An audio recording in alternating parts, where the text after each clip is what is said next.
Hi. It's Ghostacle time. It's Ghostacle time. It's Ghostacle. Still hate the name. Yeah, I know. It's great. I love hating it though. Can I just? Is that a thing? You can love hating it. I do love That's hating fine. it. I love hate it. I love that you love hating it. I will I take hate it. that you love hating it. Fair enough.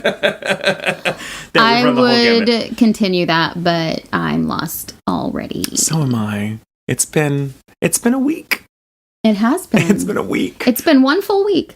It's insane. It's insane. I'm Jamie Markey. And I'm Michael Tatum. You probably knew that. Yeah, it's Ghostacle time. Ghostacle time. So we're starting. I love these. You've got a follow-up. I do have a follow-up Ghostacle. From our haunted ranch with the horses and the pictures and all of that stuff that we talked about last week. Ooh. So that was Ashley. Mm-hmm. And Ashley's mother reached out to us. Oh, man. Yeah. Awesome. Ashley and Ashley's mom are the coolest. So Ashley's mom. Ashley's mom. Hands down, her most disturbing experience. I was getting ready for work, and it was pretty early, like 4:30 a.m. I was in the bathroom with the door closed, and I heard a faint knock and my daughter's voice. It said, "Mama."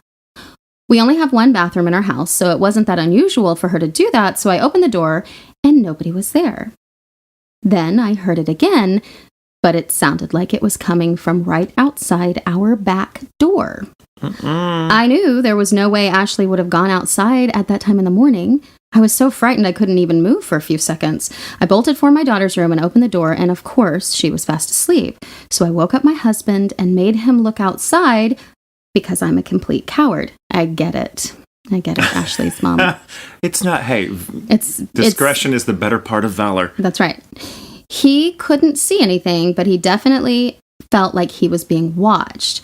The thing that bothers me the most is that this thing mimicked my daughter's voice. I have seen the moving shadows in our barn. I have watched them glide across the barn aisle. I have had more than 25 horse-related accidents where people were thrown from otherwise well-trained and good-natured horses. I've watched my best friend's horses be euthanized due to a broken back because he had a disc completely displaced and shattered. Oh. The vet had never seen an injury like that. We have another horse that fractured his hip out in pasture last October. He's still recovering. We have lost more of our boarders, and I can't really blame them. I'm at my wit's end. We named this farm after the name of my parents' log home that they built after they retired. I named this place in honor of them. It makes me profoundly sad that it has brought us so little joy. So I replied and I asked her if they were going to move. And she said yes. And since they've been there for 4 years, that the realtor said that they can move without too much of a loss. But that's good at least. But that's so heartbreaking. Yeah, she just feels bad for whoever moves in there next. Well, maybe it'll be like some asshole corporation. Like that's right. Maybe they won't be sensitive. Maybe they won't. Yeah, maybe they won't be sensitive. Or maybe, maybe whatever it is will realize like they just went too far and they'll miss you. Sure. I don't. That's awful. They got to get out of there. Like, I know. If it's like injuring the horses, the 25 horses throwing people. That's you crazy. Can't do that. That's a lawsuit waiting to happen too. Well, and if the whole point is to board horses, and you can't board them because they're being attacked or spooked by something. You can always just know out there. Just know that somewhere out there is a plot of land that's deserving of the name. Right. It's the fiscally responsible thing to do at this point. And quite possibly the spiritually wise thing to do. Also physically. And physically, yeah. So So keep us up to date, guys. We're really we want to know. Want to know what's going on with that. And if you don't move, let us know. And I want to go out there and investigate. Maybe. No? Maybe. It sounds dangerous. It does sound dangerous. Maybe. So you're like really wanting to go now. I got it. God damn it. You can Skype in. You can stay here and I'll go not by myself. Brandon will go with me. Okay. Brandon's down for it. Okay. And then we'll just Skype you in. We'll like have our phones up. And we'll still go through Skype and be like, what's your house like? There needs to be like a haunted version of like MTV Cribs. That's $1 million idea. That is. Someone get that started and let us be in it. Or let us host it. Okay, so yeah, host it. All right, so now I'm cold reading a story I haven't read before. That's the point. That's what cold reading is. That's what cold reading is. It's like cold brew. This isn't hot. It's not supposed to be. All right, this comes from Chloe. Chloe says, I used to live in a trailer park along with my family. A thing to note about this particular trailer park was that it was right along the Trail of Tears, where Native Americans were forced to walk from their homelands, many dying from exposure or exhaustion on the way. I believe this is the reason for many unsettling experiences I had as a child. Oof. Firstly, my brother hated his room. When he was little, he'd always want to stay in our room. He said he just couldn't sleep in his room. That was unusual, but not out of the ordinary for a young child, I guess. It's true. That's not. Yeah, it's not. I didn't like staying in my room, but my room was fucking haunted too, so. Well, there you have it. However, there might have been a paranormal aspect to this fear. My parents and I occasionally would see a young boy standing in his doorway, only when it was dark. Ooh. I just love reading it out loud because I'm like, what? Fuck. There might be a paranormal aspect? Or there's just a child in your house that's not related to you that's like just stuck there? Yeah. That's weird too. We'd always say my brother's name and ask if it was him whenever it appeared. It would quickly turn and dart into his room. Woo! We would go to check if my brother was okay, and he would either be fast asleep or even in his own room. Ooh. Another time, it was late at night during the witching hour, actually. Wait, hold on. Or even in his own room? They said he was like... Or maybe not even in his own room? Maybe. Oh, yeah, standing in his room. Or not in his... I guess not in his own room. Yeah, that would make... We're going to assume, Chloe, that you meant... I was like... What a difference a word makes. It does. Yeah. It's important. Or not even in his own room. Okay. Yeah. Okay, gotcha. Good catch. Thank you. I pay attention. Another time, it was late at night during the witching hour, actually, and my mother, being the paranormal fan she is, was watching Ghost Adventures. Every time I'm traveling, I always watch Ghost Adventures. Like, because they do marathons. I've gone to sleep so many nights watching Ghost Adventures. God, I could never. It's so funny to me. Like, it really is funny sometimes. It makes me want to punch people. I don't know why. Me too, but for some reason I just find that funny. So I'm like, right. Well, I just go to bed punching my bed. Shut up. She always had a habit of checking on us every few hours, making sure we were actually asleep and were fine, etc. This particular time, she walked into my brother's room and sensed something was off. She turned to his window only to see someone, clothed in shadow, staring into my brother's window. She gasped, like I just did, grabbed one of my brother's baseball bats. Baseball hat would not do any good. She gasped, grabbed one of my brother's baseball bats, and ran outside. It must have taken her all of 3 seconds, but by the time she got out of the house, no one was there. They had just vanished. No. This is why he doesn't want to stay in his room. Right. I saved my personal story for last. I, on occasion, witnessed things moving on their own.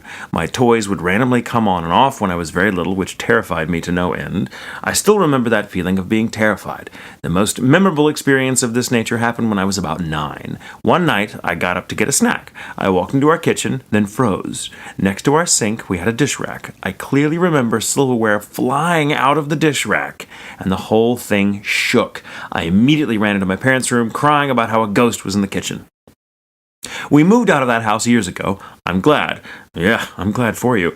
I had a rough childhood, and I believe that negative energy, along with the Native Americans dying on that land long ago, mixed to create some of the phenomena we experienced. Of course, it could have just been our imaginations and love of the paranormal that led us to believe we were being haunted, but I've asked other friends who live in that trailer park now, and I've heard similar stories.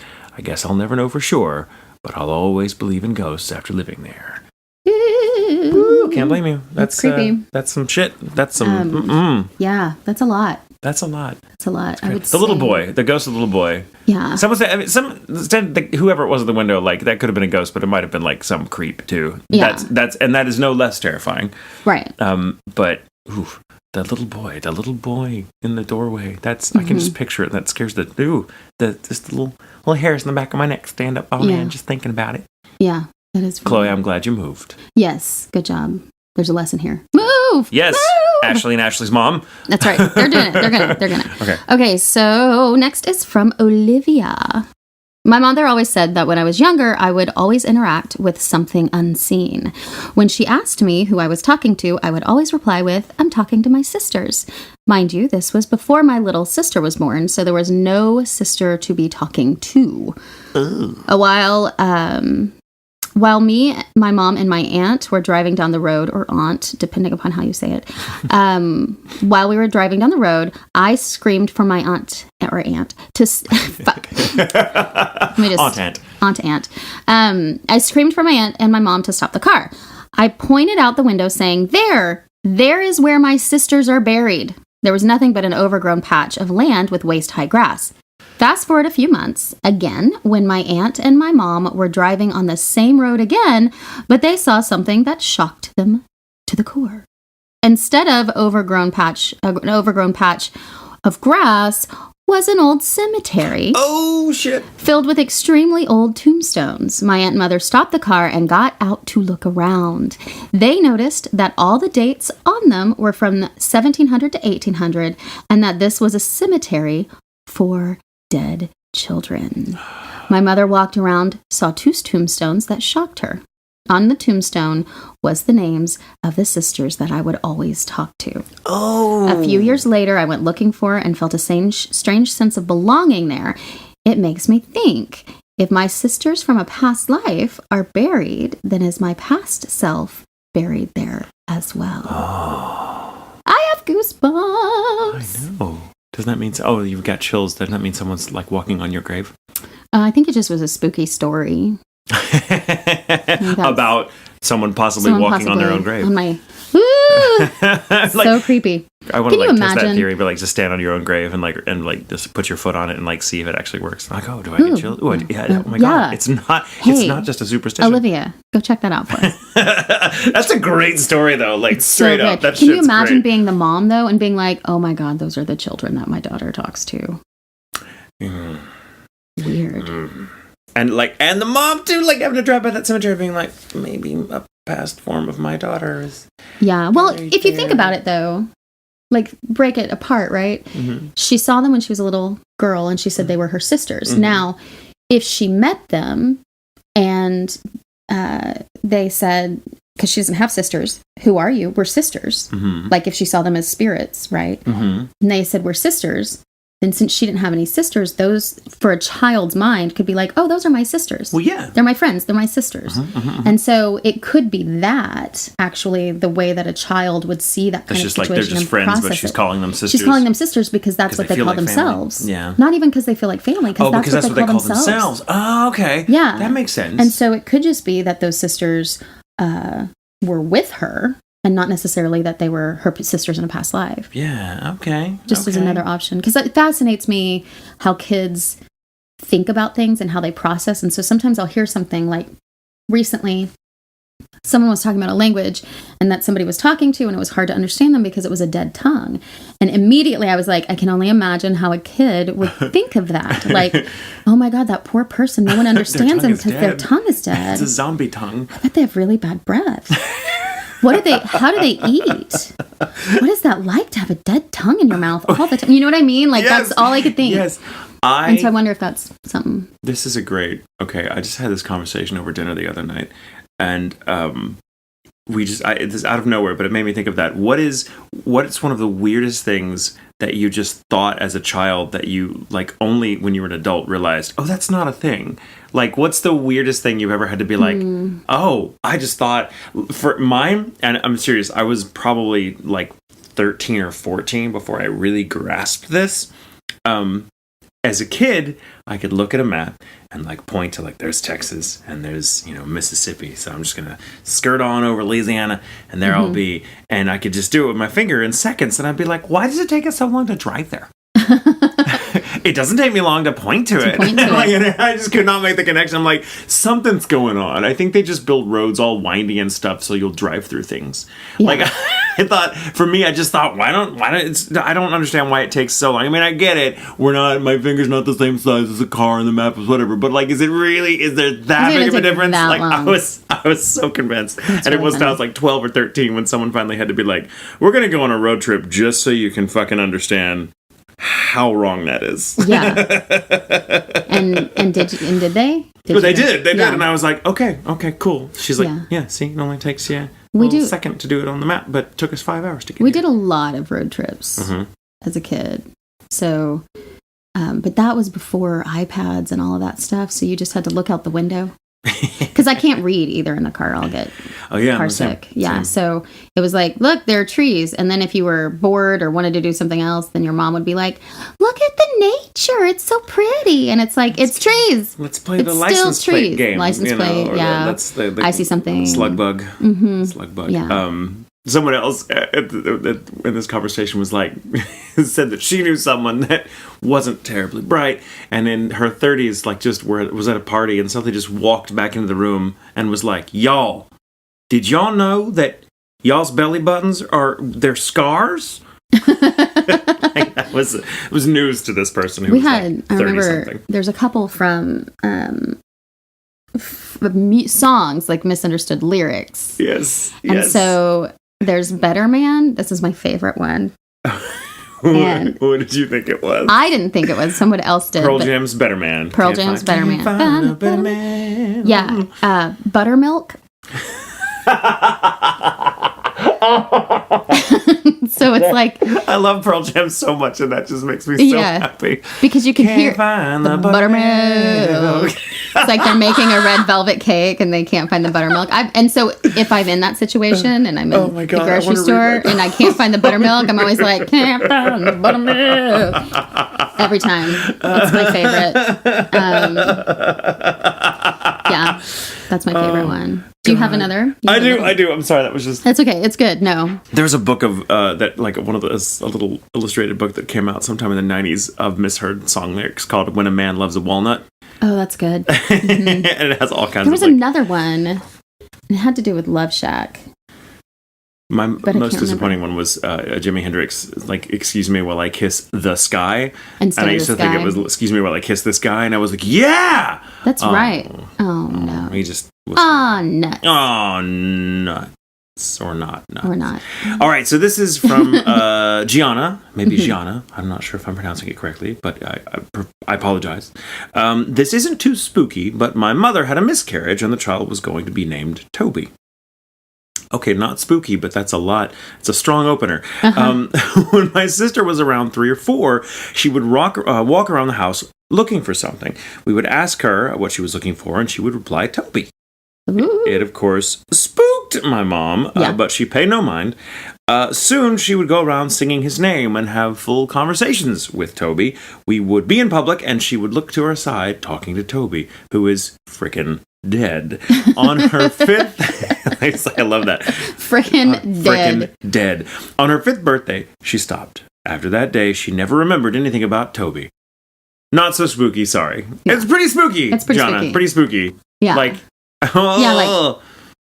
Wow. Yeah, that... No. I mean, that's...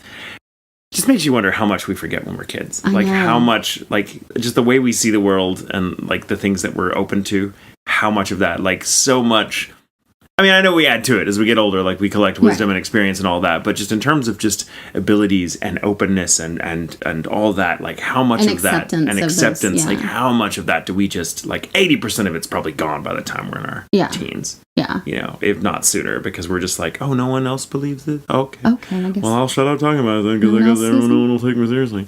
Yeah. Everyone thinks it's weird or it's freaking out mom. Oh my gosh, if you guys have stories about imaginary friends that are probably ghosts, please send them all to us, please. Because I had a very similar story. Yeah, that's great. That one gets me. That one's a good one. Yeah, that's really good. Whew. My mom was telling me this story because we were talking about last week's episode with all of the, or was it the one before? The feel good one. Oh, the feel good, with the relatives. With the spirits and coming through dreams and stuff like that. And she said she used to have a reoccurring dream all the time that she was at a party and there was a woman there that anytime she got scared or got overwhelmed, the woman would like hold her and tell her everything was going to be okay. Aww. And it was the same kind of dream. It was always a party and there was this woman there that was helping her. And then one day, I think she was 7 or 8, she had the dream, except the woman told her that she wouldn't be able to see her anymore, but that she would always be with her and be protecting her. And then she never had the dream again. That's a fairly common theme. And like this, it makes its way into a lot of stories about childhood, and a lot of kids have had that experience where they have they have to, you know, it sort of represents a rite of passage when, like, you have to say goodbye to your imaginary friend, because it's like the imaginary friend if they're real, right. knows that like I'm sticking around. I'm actually a liability to you because it's going to make life hard if you're always talking to me, Right. and when no one else can see me. And it's like, I just think of how heartbreaking that is for them going like, I'm still going to be here, but we just can't talk anymore. We just can't talk anymore. Yeah, and this was a woman too. It was like a motherly figure. Yeah. And so my mom has wondered, if it was a relative, but investigating it, she hasn't been able to find any relative that it could be. And so then now she's wondering if maybe it was her spirit guide or something like that. What was the name of that Robert Downey Jr. movie where he was a little kid and he had 3 friends that were ghosts that had all they died in Heart and Souls? Heart and Soul. Yeah. Oh yeah, it was really good. And they had all died in a bus crash or something. Yes. And then got stuck to this little boy who was asleep in his bed on the other side of town, and then he grew up with them just always being around, and then at some point the parents were so weirded out by the little boy seeing these people that he's talking, he has 4 imaginary friends because no one else could see them. So they were psychologists were running tests and stuff. So they just told him, it was such a terrible scene because they all sit down with him at one point, this little boy, and be like, we have to go. We'll always be here, but we have to go. And the little kid is I remember the little kid being such a good actor because he's just bawling, going, no, he doesn't understand. And he's like, you guys are my friends. What did I do? And then of course, he grows up to be the character played by Robert Downey Jr., who's an asshole. Right. And they come back into his life kind of going, okay, look, we're kind of responsible for this because we abandoned you. So we have to fix you now. Yeah. I want to watch it again. I remember really, really liking it. Yeah, me too. And that was 92 or 3 or 4. Right before his big It was before his big going away for a little while to clean up. Yeah, situation. Thing. It was before Iron Man. We'll just say that. It was before Iron Man. Before Iron Man. It was before Ally McBeal. That's true. Oh my gosh, it was Dancing Baby. Terrifying. Dancing Baby. Okay, so our next story is from Sarah. When we were little, my cousins lived with our grandparents in Danville, Indiana. Both of them swore they woke up to see a Native American, or Native Americans. I didn't believe it until one night. I woke up in the middle of the night one time when I was staying over. I saw a Native American standing in the hallway with a tomahawk. It terrified me. I hid under the covers and didn't come out the rest of the night. I think that's a great strategy. Good safety plan. Works for most of us. It just does. We moved into an apartment near a cemetery about 10 years ago now. At the age of 26, I started hearing all these noises and just assumed it was the upstairs neighbors. I heard some loud noise and it woke me one night. I was laying back down just to go back to sleep when I saw the figure of a woman next to my bed. She reached out to me and I froze. Next, I heard her say, "It's all right. I will keep you safe and protect you." Her presence was very calming. I lied back and felt her pet my hair. I have seen her a few times since and always feel calm and safe with her here. On another note, in Indiana, we have a kind of famous haunted place called Hannah House that has an interesting story to it. That's so funny. I didn't realize that was going to be the next story after talking about my mom. Yeah, so same. I mean, wonder too, that could be a family member or a... Very strange. Nice. I wonder, sometimes is it just like a random lottery? Like, when you're on the other side, they kind of go, okay, you got to do a little time and do some community service. Right. You gotta... So sometimes it's relative, but maybe sometimes it's just someone that's like, yeah, I'm just going to take care of you, get around. Mm-hmm. Maybe ghosts just hang around and they just take a liking to... Right. Maybe they feel drawn to children because children can see them. Right. Well, and I mean, too, if it's a spirit guide situation, those are with you. Apparently, I don't know a lot about spirit guides, but they're supposedly around with you your whole life. Mm-hmm. And so if you're more open to them when they're younger, or if you're in a space where you need them, maybe that makes more sense. Yeah, maybe. I don't know, though. Maybe. Yeah, maybe there's something about childhood that makes the role of... Yeah. It's because of just that developmental stage of a person's life. Mm-hmm. The spirit guide has to be visible and interactive. Well, this woman, she was 26. Oh. So... Yeah. Maybe you just needed that. You just needed that. Maybe at certain times. Or maybe because it was near a cemetery. Maybe it was just somebody nearby that was like, "Oh, she's scared. I'll make her feel better." Because I don't know. So nice. I like friendly ghosts. I do too. I like when the ghosts are just kind of like, "Oh, hey, I'm good. We'll take care of you." That's nice. Feel protected. They are not lighting your house on fire. It's great. Yeah. Perfect. Oh my gosh. Well, I guess nice. And now we have a movie to watch. We're going to go watch Heart and Soul. All right, well, that's it. That's our Ghosticle episode. Yay! Give us our reviews and do all the things. And follow the Instas and the Twitters and the Facebook page. Give us your submissions. Go to the ghoulintentions.com. What am I forgetting? I don't know. That seems about covered. Okay. Submit, review, take pictures of yourself wearing the shirts if you get them. And right. Remember, it's okay to sleep with the lights on. I have to sneeze. Oh, that was the cutest sneeze. I think I'm done. Please. Fucking shit. Your laptop had to sneeze too. God damn it. Fuck it, leave it in. Leave it all in.